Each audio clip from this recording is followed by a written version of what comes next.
வருஷத்துல ஒரு முறை மட்டும் திறக்கப்படும் நடவாவி கிணறு பத்தி உங்களுக்கு தெரியுமா? 365 நாளும் வற்றாத கிணறு. சித்திரை பௌர்ணமி அன்னைக்கு நடக்க போற திருவிழா பத்தி சொல்றேன். அதுக்கு முன்னாடி 30 days 30 temples 200k followers challenge நம்ம பண்ணிட்டு இருக்கோம். இது ஃபர்ஸ்ட் வீடியோ. சோ நம்ம பேஜை ஃபாலோ பண்ணலாம், ஃபாலோ பண்ணிக்கோங்க. காஞ்சிபுரத்துல இருந்து 7 கிலோமீட்டர் தூரத்துல இருக்க ஐயங்கார் குளம் அப்படின்ற ஊர்ல சஞ்சீவராய திருக்கோயில தான் இந்த திருவிழா நடக்கிறதுக்கு.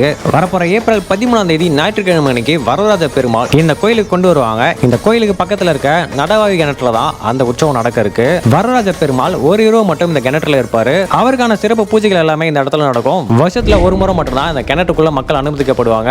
மற்ற நாள்ல இந்த கிணறு ஃபுல்லாவே தண்ணி இருக்குமா. 365 நாளும் வற்றாத இந்த கிணறுல இந்த உற்சவத்துக்கு முன்னாடி மட்டும் தண்ணியை மோட்டர் போட்டு வெளியில பம்ப் பண்ணி எடுத்துருவாங்க. இந்த கிணற்றுல மொத்தமா 48 படிக்கட்டு இருக்கு. இந்த படிக்கட்டுக்குள்ள போனீங்க அப்படின்னா கிட்டத்தட்ட 16 தூண்கள் கொண்ட பிரம்மாண்ட மண்டபம் இருக்கும். வருஷத்துல ஒரு முறை மட்டும் நடக்க இருக்க இந்த திருவிழாவை மிஸ் பண்ணாம போய் பாருங்க. வரதராஜ பெருமாளுக்கு தண்ணிக்குள்ள இருக்கிறது ரொம்பவே பிடிக்கும்னு நினைக்கிறேன். அத்திவரதனே பாத்தீங்கன்னா தண்ணிக்குள்ள தான் இருக்காரு. இப்போ இந்த உற்சவம் பாத்தீங்கன்னா கிணற்றுக்குள்ள தான் நடக்க போகுது. இத பத்தி நீங்க என்ன நினைக்கிறீங்கன்னு கமெண்ட்ஸ்ல சொல்லுங்க. 13ஆம் தேதி நீங்க எங்க இருந்தாலும் சரி கண்டிப்பா இந்த உற்சவத்துல கலந்துக்குவாங்க. வேற லெவல் வைபா இருக்கும். இந்த கோயிலை சுத்தி மொத்தமா 3 கிணறு இருந்தா சொல்லப்படுது. இப்போ இந்த ஒண்ணு மட்டும் தான் பராமரிச்சுட்டு வராங்க. மத்த 2 செதற மட்டும்தான் சொல்றாங்க. இந்த மாதிரி அதிசயம் நிறைஞ்ச விஷயங்கள் நம்ம ஊரை சுத்தியே இருக்கு. இத பத்தி எல்லாம் தெரிஞ்சுக்க நம்ம பேஜை ஃபாலோ பண்ணிக்கோங்க. தெரியாத உங்க ஃப்ரெண்ட்ஸ் ஃபேமிலி மெம்பர்ஸ்க்கு இந்த வீடியோவை ஷேர் பண்ணி விட்டுருங்க. டிவோஷனல் வீடியோ போட்டா யாரும் ஃபாலோ பண்ண மாட்டாங்களாமே, அப்படியா?